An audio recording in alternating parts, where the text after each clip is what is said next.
환영합니다. 사도행전 5번째 시간입니다. 오늘은요, 특별히 성경책을 다들 잘 가지고 오셨는데요. 성경책 사도행전 15장을 펼치시고요.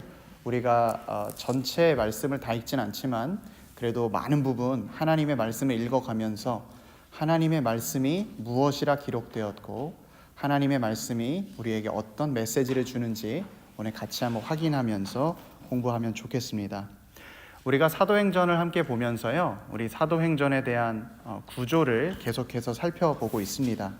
사도행전의 내용이라고 봤을 때, 구조 이전의 내용이라고 봤을 때 복음이 전파되는 내용들 들어가 있었고요. 그리고 그 복음이 전파될 때 그냥 인간이 자기의 말로 전하는 것이 아니라 성령님께서 그것을 전파하도록 사람들을 사용하시는 것들이 있었고요. 그리고 그 결과로 나타난 것이 교회가 세워지는 것이었습니다. 그래서 이 사도행전의 내용, 복음과 성령과 교회, 이 세 가지의 내용이 어떻게 확장되어 가는지 보는 것이 사도행전의 구조입니다. 총 세 가지로 우리가 계속해서 보고 있는데요. 첫 번째 구조는 이제 사도행전 1장부터 7장까지 여기 보시면 예루살렘에 세워진 교회라고 되어 있습니다. 처음에 예루살렘 지역에 예수 그리스도의 복음이 전파되었고요. 오순절 성령 강림 사건으로 성령님께서 강하게 임재하셨고요. 그래서 교회가 시작이 되었습니다. 두 번째 내용은 사도행전 8장부터 12장까지의 내용인데 여기 파란색 글씨를 보시면 유대와 사마리아로 교회가 확장되었다라고 이야기를 하고 있습니다. 우리 7장에서 한 중요한 인물이 있었는데 한 집사님의 이름 스데반 집사님이었습니다. 스데반 집사님께서 순교하시면서 복음의 내용이 드러나게 되었고 또 성령님께서는 그 순교를 그냥 사람의 목숨이 끝나는 것으로 좌절스럽게 끝나는 것이 아니라 하늘의 미랄처럼 더 많은 열매가 맺기 위해서 많은 사람들이 이제 유대와 사마리아 땅으로 복음 전도하는 일을 일으켜 주셨고요. 또 그곳에서 교회가 많이 세워지게 되었습니다. 세 번째 사도행전의 구조는 이제 사도행전 13장에서 28장의 내용이죠. 여기서는 이제 땅 끝까지 이르러 내 증인이 되리라 말씀하셨던 주님의 예언이 성취가 되고 있습니다. 그래서 우리가 사도행전 13장에서 28장의 내용들을 계속해서 살펴보는데 지난주에까지 우리가 사도행전 13장에서 14장 1차 전도여행을 살펴보았습니다. 많은 사건들이 있었고 기억나는 도시들도 있을 겁니다. 버가도 있을 것이고 루스드라도 있을 것이고요. 안디옥, 비시디아 안디옥 이런 여러 가지 장소들이 있습니다. 그렇게 해서 이제 1차 전도 여행에서 많은 이방인들의 회심자들이 생겨나게 되었고요. 이 이방인들의 회심자들을 통해서 오늘 한 사건이 발생하게 되는데 그것이 바로 사도행전 15장의 예루살렘 공의회 사건입니다. 우리 이 예루살렘 공의회가 중요한 사건으로 다뤄지는 이유는요. 그전에는 복음은 유대인에게만 전해지는 것이라고 생각이 되었는데 1차 전도 여행 때 많은 이방인들이 예수님을 믿는 사건을 보고 이방인에게도 복음이 전해질 수 있는가라는 이제 질문이 생겨나게 된 것이죠. 특별히 여기 공의회라고 하는 것은 어떤 신학적인 교리나 어떤 의식 같은 내용들을 결정하는 그런 회의입니다. 이제 많은 교회들이 지역별로 있는데요. 그 지역별에 있는 대표들이 모여서 신학적인 주제를 결정하는 것이죠. 그래서 교리나 의식인 것을 결정하는 회의인데 여기에서 예루살렘 공의회에서 이방인은 믿을 수가 없어. 예수 그리스도는 오직 유대인만 믿어야 돼 라고 한다면 이 뒤에 있었던 내용은 아무짝에 쓸모없는 내용이 되었을 것입니다. 그리고 우리가 여기에서 우리는 유대인이 아니기 때문에 우리의 믿음조차도 의미 없는 것이 되었을 것입니다. 하지만 오늘 사도행전 15장 예루살렘 공의회에서 그 결과가 무엇이냐? 이방인들도 믿음으로 구원받는다라는 결론이에요. 그리스도인들은 은혜로 구원을 받죠. 오직 은혜로만 구원을 받습니다. 예수 그리스도의 십자가를 믿는 그 믿음이 우리에게 있고 하나님께서는 그것을 통해 우리를 구원해 주신다라는 게 예루살렘 공의회의 결과였습니다. 오늘은 이 결과가 나오기까지 어떤 과정이 있었는지 우리 세 가지의 과정을 통해서 볼 건데요. 첫 번째는 발단, 왜 이 예루살렘 공의회가 일어날 수밖에 없었는가, 1절에서 5절까지의 내용을 살펴볼 거고요.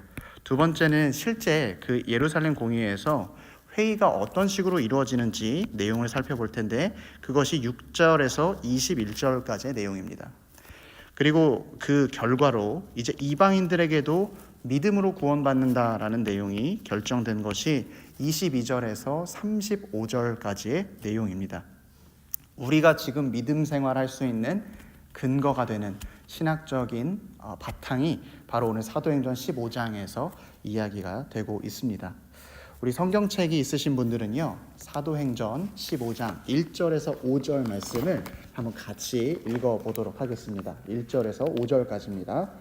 어떤 사람들이 유대로부터 내려와서 형제들을 가르치되 너희가 모세의 법대로 할례를 받지 아니하면 능히 구원을 받지 못하리라 하니, 바울 및 바나바와 그들 사이에 적지 아니한 다툼과 변론이 일어난지라. 형제들이 이 문제에 대하여 바울과 바나바와 및 그 중에 몇 사람을 예루살렘에 있는 사도와 장로들에게 보내기로 작정하니라. 그들이 교회의 전송을 받고 베니게와 사마리아로 다니며 이방인들이 주께 돌아온 일을 말하여 형제들을 다 크게 기쁘게 하더라. 예루살렘에 이르러 교회와 사도와 장로들에게 영접을 받고 하나님이 자기들과 함께 계셔 행하신 모든 일을 말하매, 바리새파 중에 어떤 믿는 사람들이 일어나 말하되 이방인에게 할례를 행하고 모세의 율법을 지키라 명하는 것이 마땅하다 하니라. 아멘.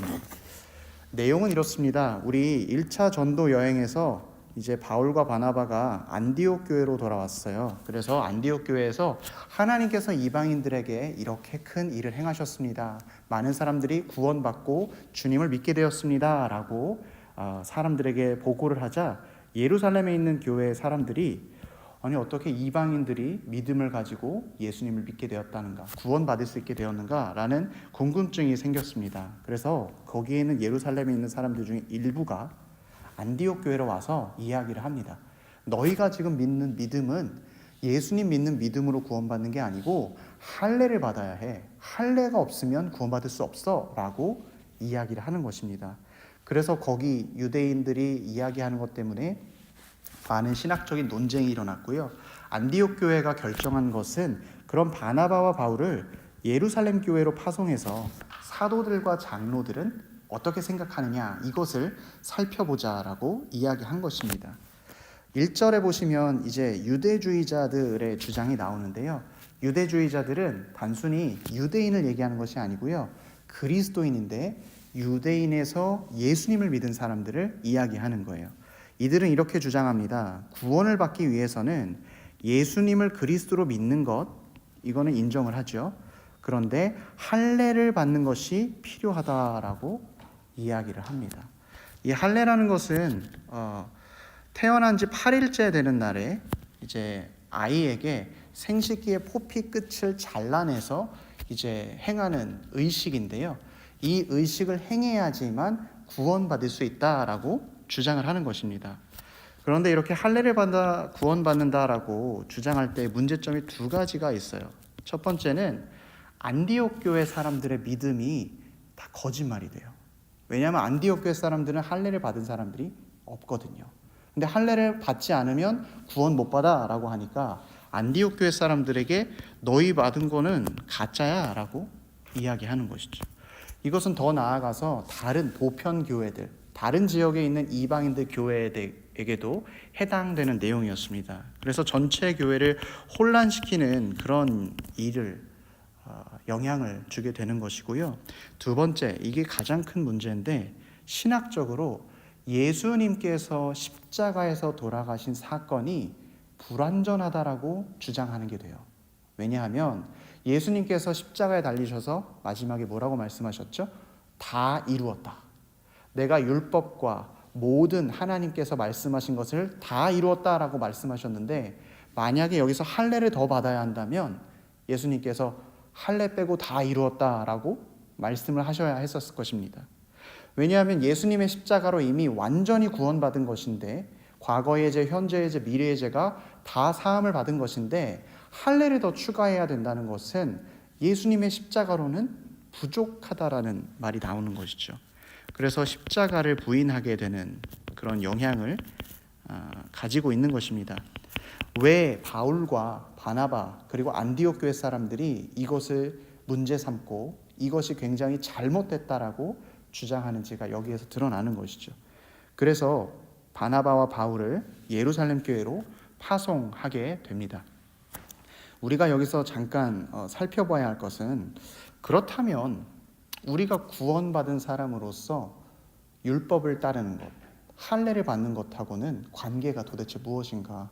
유대인들은 실제로 할례를 받았는데 우리는 왜 할례를 받지 않아도 되는가? 이것을 좀 살펴보면 좋겠습니다. 이 할례라고 하는 것은 아까 말씀드렸듯이 우리의 신체적의 일부를 잘라내는 그런 의식인데, 그 의식이 상징하는 것이 무엇이냐면, 가리키는 것이 무엇이냐면 하나님과의 약속의 관계라는 것을 이야기하는 것입니다. 하나님께서 내가 너희의 하나님이 되고 너희는 나의 백성이 된다라는 것을, 약속을 먼저 주셨어요. 그 약속을 주셨고 그 약속의 표시, 징표로 할례를 행하라 말씀하신 겁니다. 예를 들면 이렇게 들 수 있을 것 같아요. 결혼하신 분들은 결혼 반지를 다 한 번씩 이렇게 껴보셨죠. 우리가 결혼 반지를 가지고 있다는 것은 그 사람이 결혼했다라는 표시입니다. 그러나 어떤 피치 못할 사정 혹은 이후에 변화된 사정 때문에 결혼 반지를 끼지 않는 사람이 있다고 한다면, 그래도 그 사람은 여전히 결혼한 상태라는 걸 기억해야 되는 것이죠. 심지어 결혼 반지를 끼고 있지만 대화하지 않고 아무런 삶에 공유하는 게 없다면, 결혼 반지는 끼고 있는 형식적인 결혼은 되지만 오히려 실질적으로는 결혼 상태가 아닌 것이죠. 하지만 결혼 반지를 끼고 있는 사람 중에서 남편과 아내 서로에게 더 사랑의 말도 해주고 서로가 서로를 위해주는 관계가 있다면 그것이 더 결혼 생활의 실질적인 모습이라는 것입니다. 할례가 마치 그런 것이었어요. 할례를 받지 않았다고 해서 하나님의 약속을 받지 않은 게 아니고요. 할례는 단순히 하나님과 약속했다라는 걸 보여주는 표시일 뿐이지 그것 자체가 어떤 능력이라든지 효과를 만들어내는 것은 아니었다는 것입니다. 실제로 할례를 처음에 행했던 것은 아브라함이었는데, 하나님께서는 이 아브라함에게 할례를 명하셨을 때에도 너가 이 할례를 행했기 때문에 구원받는다, 의롭다라고 말씀하시지 않으셨어요.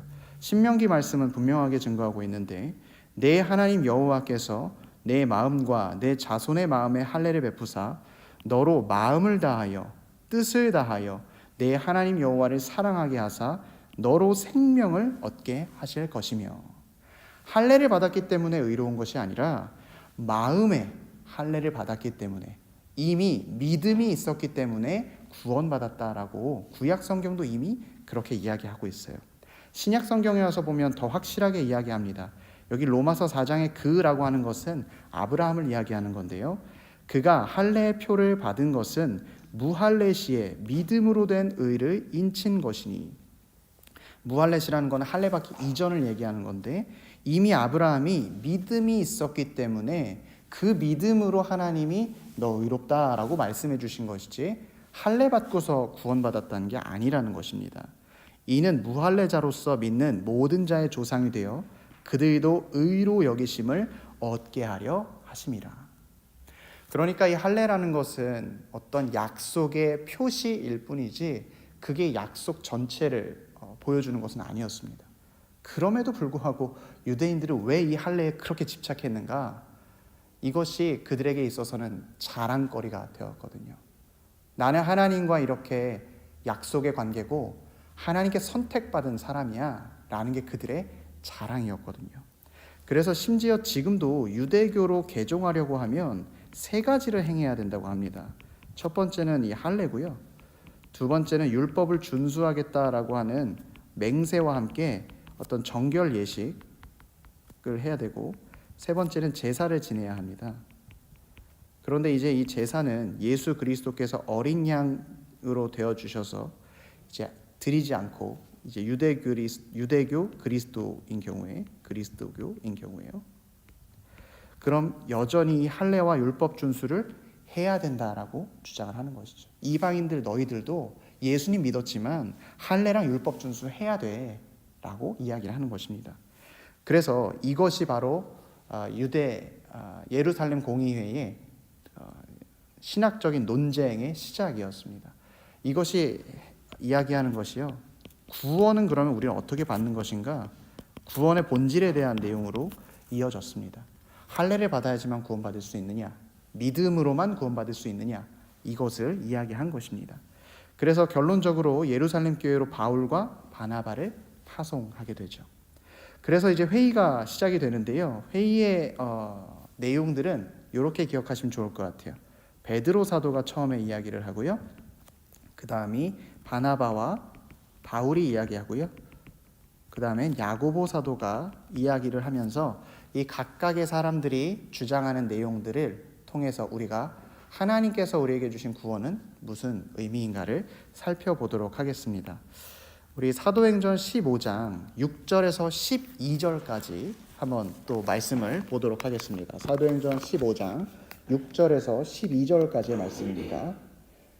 사도와 장로들이 이 일을 의논하여 모여 많은 변론이 있은 후에 베드로가 일어나 말하되 형제들아 너희도 알거니와 하나님이 이방인들로 내 입에서 복음의 말씀을 들어 믿게 하시려고 오래전부터 너희 가운데서 나를 택하시고 또 마음을 아시는 하나님이 우리에게와 같이 그들에게도 성령을 주어 증언하시고 믿음으로 그들의 마음을 깨끗이 하사 그들이나 우리나 차별하지 아니하셨느니라.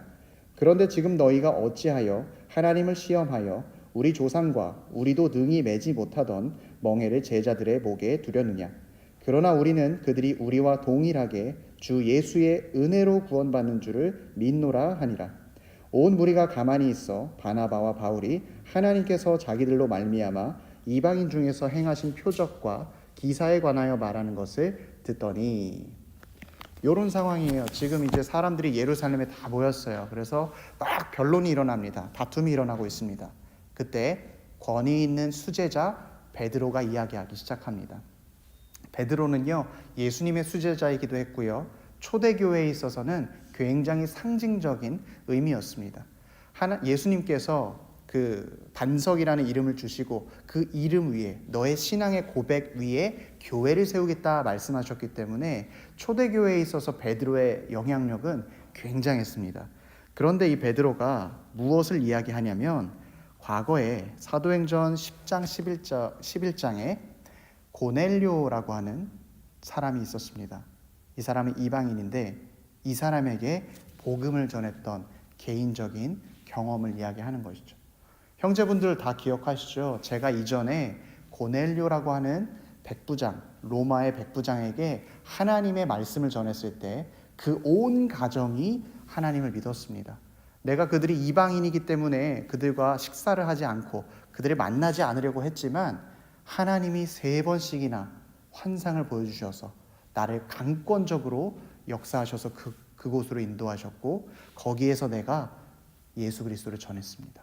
그리고 그들도 예수 그리스도를 주님으로 영접했습니다 라는 것을 이야기하는 것이죠. 하나님께서 이방인에게도 성령을 주셨음을, 또 그 깨끗하게 하는 믿음은 이방인도 차별하지 않음을, 그래서 구원은 은혜로 가능하다라는 것을 베드로가 자기의 경험을 통해서 사람들에게 이야기하는 것이죠. 그러니까 사람들이 이미 고넬료가 믿었다는 것은 다 봤거든요. 이미 그런 것이 현상적으로 나타났었거든요. 그러니까 반박하지 못하고 조용해집니다. 맞네, 우리 그런 적이 있었네 라고 이야기하는 것이죠. 그때에 우리 무슨 드라마 같은 데 보면은 이렇게 한 사람이 딱 이야기를 하면은 옆에서 조력자들이 나타나서 더 강하게 밀어붙이는 것처럼 바나바와 바울이 이번에는 이야기합니다. 12절 말씀에서 우리가 1차 전도 여행 다녔을 때 성령께서 역사하셨던 일이 있었습니다. 그것을 이야기하면서 우리가 바보에서는 바예수라고 하는 사람이 성령의 복음 전도를 방해해서 눈이 멀었었고요, 루스드라에 갔던 그때는 발이 걷지 못하는 사람이 일어나서 예수님을 믿었어요 라고 하는 여러 가지의 그런 증언들을 늘어놓는 것이죠. 그러니까 그 예루살렘 회의에서 사람들이 그러네, 맞네 라고 이렇게 마음이 열리게 되는 것입니다. 그 이후에요, 이제 마지막 사람들의 눈빛은 한 사람에게 향하고 있었습니다. 그 사람은 바로 야고보 사도였습니다. 야고보 사도는요, 그 12제자의 야고보가 아니고요, 예수님의 동생 야고보를 이야기합니다. 야고보서를 집필한 사람이기도 사도이기도 하고요. 특별히 야고보에 대해서는 초대교회의 기둥과도 같았다라고 표현을 하고 있습니다. 영향력은 베드로 사도가 굉장히 큰 영향력을 있었지만 공식적인 대표자는 야고보 사도였던 것이죠. 그래서 사람들은 이 야고보 사도에 대한 의견과 생각을 궁금해하고 있었어요. 그것이 이제 13절에서 21절 야고보 사도가 뭐라고 하는지 한번 봐야 하는데, 우리 13절에서부터요 어디까지 읽어볼 거냐면 20절까지 읽어보겠습니다. 13절에서 20절까지입니다. 말을 마침에 야고보가 대답하여 이르되, 형제들아 내 말을 들으라.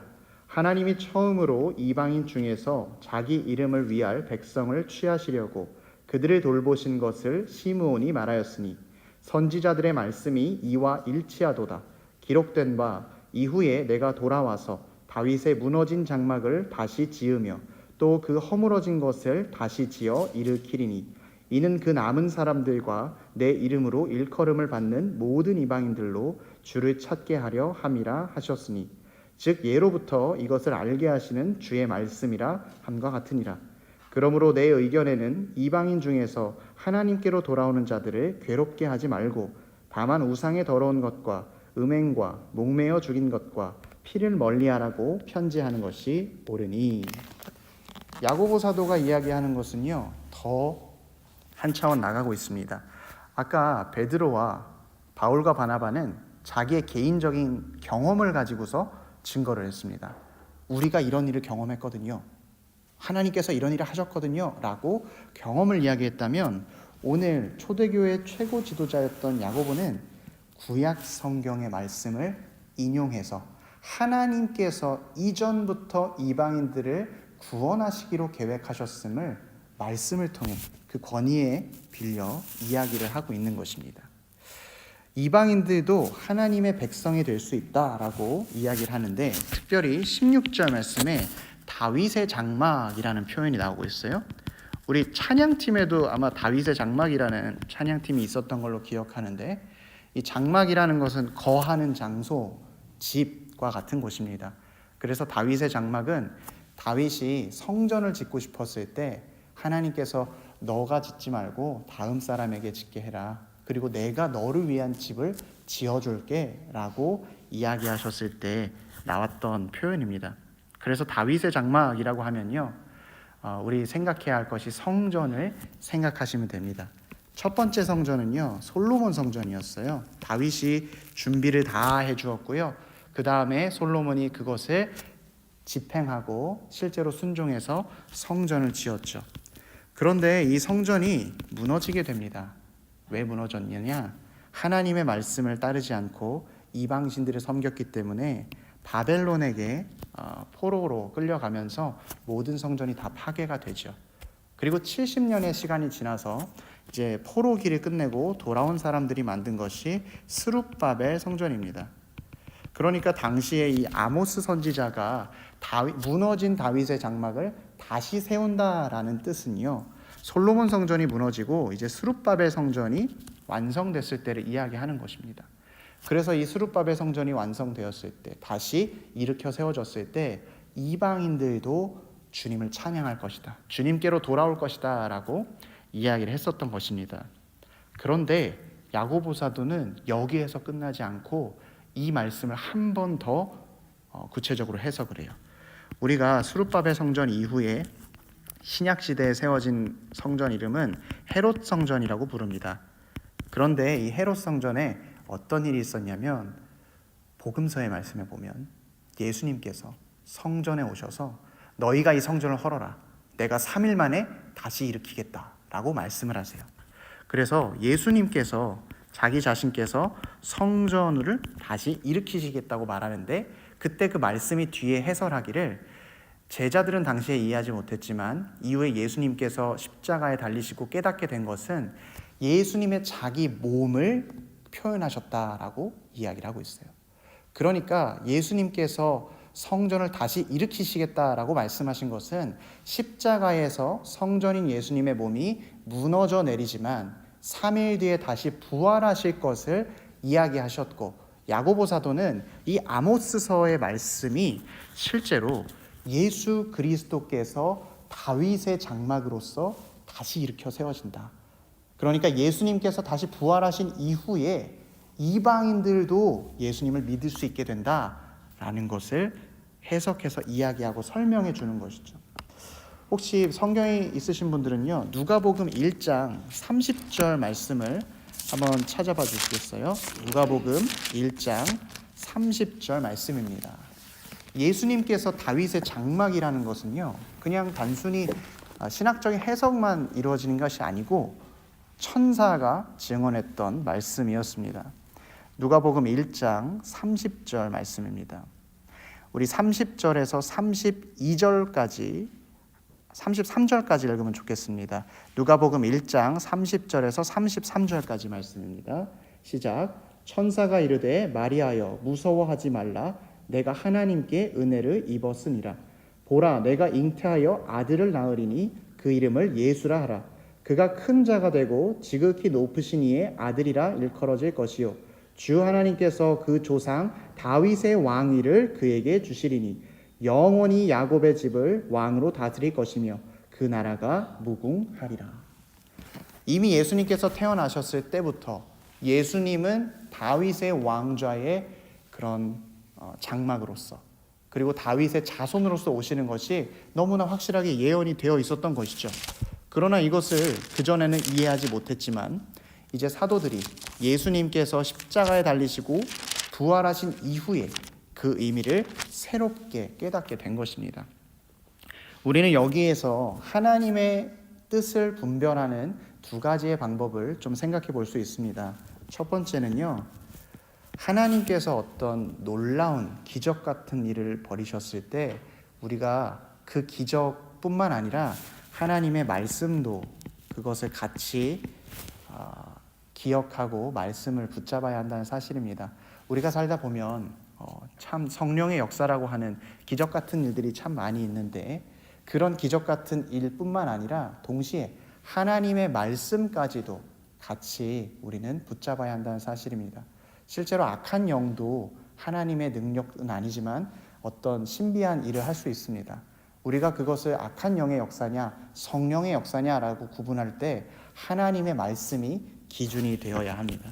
우리가 하나님의 뜻을 분별할 때에는 어떤 나타난 현상도 중요하지만 그 현상과 함께 하나님의 말씀이 주어져야 한다는 것이죠. 두 번째로 이 말씀은 예수 그리스도를 통해서 늘 묵상이 되어야 합니다. 예수 그리스도께서 믿음이 없이 말씀을 읽으면요, 그냥 옛날 이야기예요. 어떤 분들은 자기가 성경을 10번 읽었는데 예수님이 안 믿어진대요. 그냥 그런 이야기가 있다라고 생각이 된대요. 당연히 그렇습니다.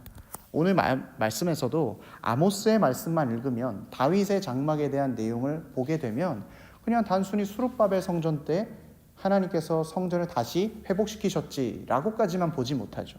하지만 예수님을 믿는 믿음이 있는 사람은 하나님께서 말씀하신 것이 예수님을 가리키고 있고 그 예수님을 통해서 또 다른 의미를 가진다는 것을 보게 됩니다.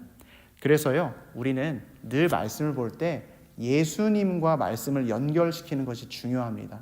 구약의 말씀이라도 예수님과 연결시켜야 하고요, 신약의 말씀이라도 예수님과 연결시켜야 합니다. 그래서 바울 사도가 그렇게 이야기했습니다. 나는 내 주 예수 그리스도를 아는 지식이 가장 고상하다고 보고 또 그것을 얻기 위해서 다른 모든 것들을 포기하고 배설물처럼 여긴다. 다른 지식이 필요 없다는 것이 아니고요, 그 지식이 정말로 의미가 있기 위해서는 예수 그리스도를 믿는 믿음 안에서 해석이 되어야 한다는 사실입니다. 우리가 살아가면서 우리 삶 가운데 많은 일들이 있을 때 그것을 말씀으로 또 믿음으로 해석하셔서 하나님의 뜻을 찾아가는 우리 성도님들 되시기를 바랍니다.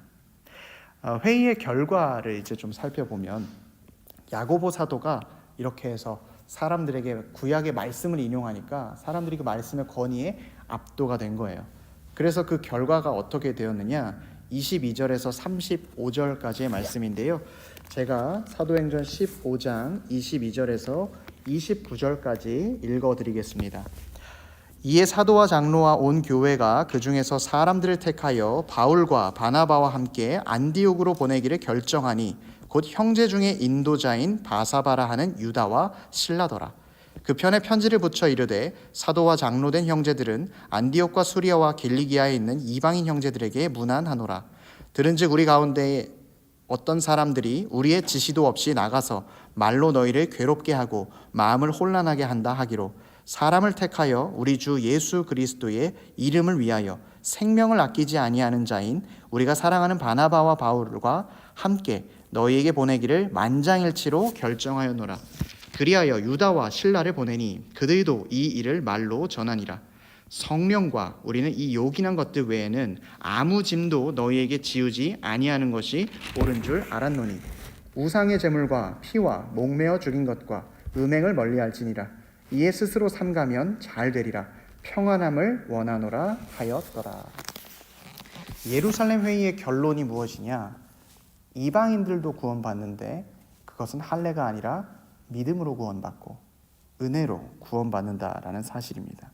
특징적인 것은 이제 예루살렘 공의회에서 안디옥 교회의 그 회의의 내용을, 결과를 전달하는데 이제 바울과 바나바를 파송함과 동시에 바사바라고 하는 유다 그리고 실라라고 하는 예루살렘 출신의 사람을 또 보내게 됩니다.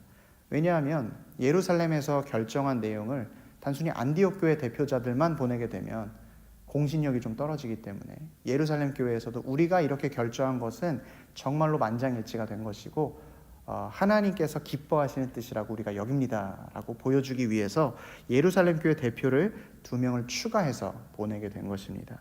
그 공의의 결정에 대한 내용은요 이렇게 됩니다. 안디옥 교회와 아까 다소가 있는 길리기아 지방, 수리아 지방에도 편지를 보낸다고 했죠. 이방 교회들이 있는 곳에 보낸다는 것입니다. 어디에서요? 발송자는 예루살렘 교회에서. 그 내용은 오직 믿음으로만 구원받는다라는 내용을 전하는 것이고 동시에 어떤 생활 규례 같은 것을 포함시켰는데 우상의 제물, 피와 목매어 죽인 것과 음행을 멀리하라라고 되어 있어요. 이 네 가지 이 뒤에 덧붙인 내용은요 28절에서 29절의 내용은 구원과는 아무 상관이 없습니다. 그럼 이걸 왜 붙인 것이냐? 유대교 그리스도인들과 교제하기 위해서 붙인 거예요.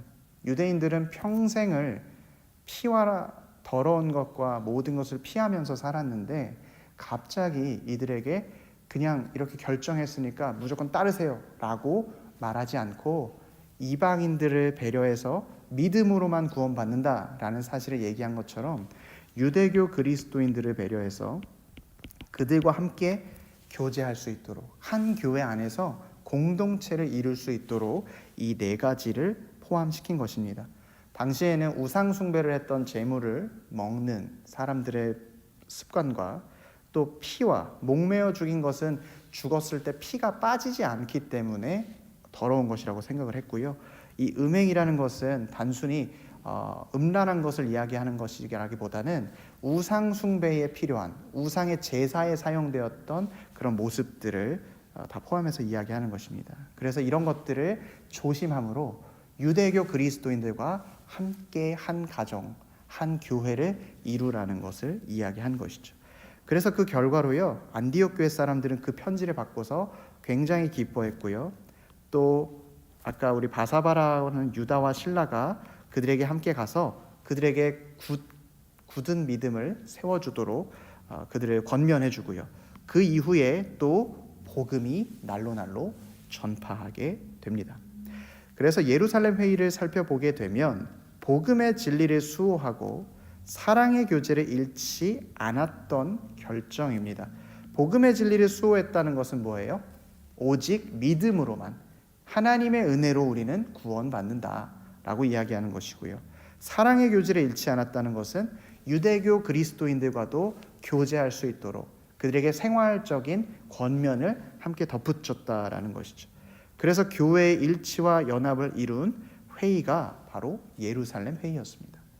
사실 예루살렘 회의에서 할례를 받아야지만 구원받는다라고 결정이 되었다면 아마 우리도 지금 할례를 받아야 했을 것입니다. 하지만 성령께서는 그렇게 하시지 아니하시고 원래 하나님의 말씀이 증거하던 대로 은혜로 구원받고 우리의 자격이나 행위가 아니라 오직 믿음으로 구원받는다는 것을 이야기했습니다. 그렇다면 우리 이 예루살렘 회의를 우리가 지금 살아가는 삶에 적용한다면 어떻게 할 수 있을까요? 우리는 이제 구원받았으니까 믿음으로 살아가니까 아무렇게나 막 살아도 되느냐? 하나님께서는 우리에게 요구하시는 것이 가장 큰 계명, 하나님을 사랑하고 이웃을 사랑하라고 말씀하십니다. 우리는 분명 구원을요 믿음으로 받았어요. 우리의 행위로는 덧붙일 것이 없습니다. 그러나 진정 구원받은 사람은 이 땅을 사랑하면서 살아갑니다. 아까 모든 사도들이 다 나서서 회의를 진행했을 때 바울 사도는 그 뒤로 뭐라고 얘기하냐면 고린도전서 8장 13절에 그러므로 만일 음식이 내 형제를 실족하게 한다면 나는 영원히 고기를 먹지 아니하여 내 형제를 실족하지 않게 하리라. 이방신에게 바쳐진 고기의 제물들이 바울이 내가 그걸 먹는다면 유대교 그리스도인들이 실족할 수 있으니까, 또 믿음이 연약한 사람들은 그걸 보고 아니 어떻게 바울 사도가 고기를 먹을 수 있어? 라고 이야기할 수 있으니까 내가 그거 형제들 위해서 먹지 않겠다, 평생도록 안 먹어도 된다 고백하는 것이고요. 또 야고보 사도는 무엇이라고 이야기하냐면 너희가 만일 성경에 기록된 대로 내 이웃 사랑하기를 내 몸과 같이 하라 하신 최고의 법 그것을 지키면 잘하는 것이거니와. 우리가 믿음을 가지는 것은 중요한데 그 믿음이 사랑의 실천으로 나와야 한다는 것이에요. 그게 하나님께서 말씀하신 최고의 법이라고 야고보 사도는 확실하게 이야기합니다. 또 베드로 사도는 무엇이라 이야기하느냐? 무엇보다도 뜨겁게 서로 사랑할지니 사랑은 허다한 죄를 덮느니라. 우리가 믿음으로 구원받는 거 확실합니다. 그러나 그 믿음의 삶은 하나님을 사랑하고 이웃을 사랑하는 삶으로 나타나야 합니다. 우리가 요즘 들어서 교회가 많이 손가락질 받는 이유는 이 사랑의 실천을 제대로 하지 못하기 때문입니다.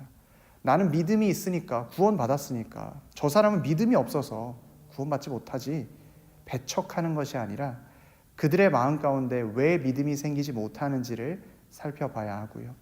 또 그들이 믿음을 가지기 위해서 내가 그들에게 어떻게 복음을 전할지, 사랑을 실천할지를 우리는 더 생각해 봐야 합니다. 그래서 오늘 예루살렘 교회에서 성령께서 인도하셔서 우리에게 구원은 너희의 믿음으로만 된다라는 사실을 전해주신 것입니다. 우리가 날마다 하나님의 말씀을 지키면서 살아갈 때 이것을 기억하셨으면 좋겠어요. 우리는 믿음으로 구원받지만 그 믿음은 사랑으로 실천되어야 한다. 이 사실을 기억하는 우리 모든 피스메이커 교우분들 다 되시기를 바랍니다. 우리 이 시간 말씀을 잠시 기억하면서 기도하겠습니다. 주님, 내가 믿음으로 구원받는다는 사실 때문에 이 자리에서 주님 예배할 수 있습니다. 감사합니다. 주님, 또한 내가 이 믿음을 다른 사람에게 사랑을 전하는 믿음으로, 주님을 더욱 사랑하는 믿음으로 신앙생활하길 원하오니 나에게 주의 사랑을 부어 주시옵소서. 이 시간 간절한 마음 가지고 주님께 기도하겠습니다.